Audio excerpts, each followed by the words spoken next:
Problématique. Les déchets ménagers posent un défi majeur, car ils contiennent du mélange de déchets de papier, des plastiques, des légumes, des fruits, du pain et de la viande, la plupart fermentés ou décomposés, ce qui rend difficile leur triage et leur lavage, ce qui donne lieu à des contaminants liquides lixivia, classés comme des déchets spéciaux dangereux.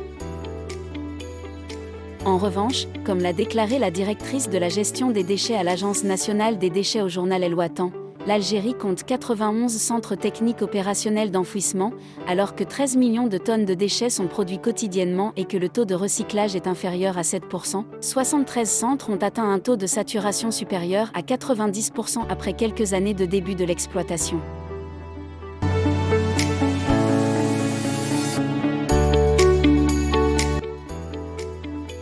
L'incinération des résidus est une solution dans de nombreux pays qui élimine la quantité de déchets produits quotidiennement, estimée à des dizaines de tonnes par ville.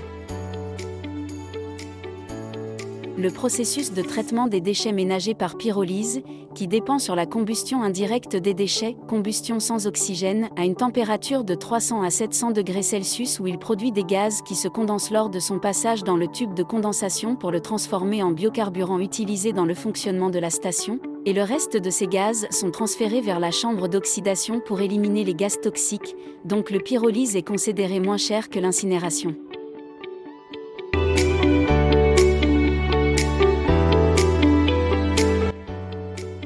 Double Power Machinery est une entreprise de conception et fabrication de machines industrielles qui contribue au développement de stations de traitement des déchets grâce à des stratégies visant à l'investissement optimal des sources de richesse pour la viabilité et la durabilité dans le développement environnemental.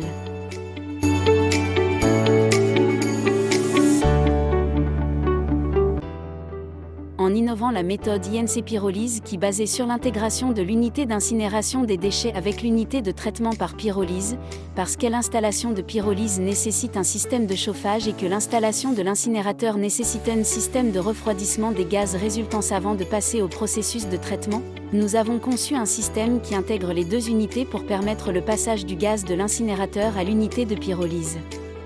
Il en résulte un échange de chaleur où la température des gaz de l'incinérateur diminue et la température de pyrolyse augmente.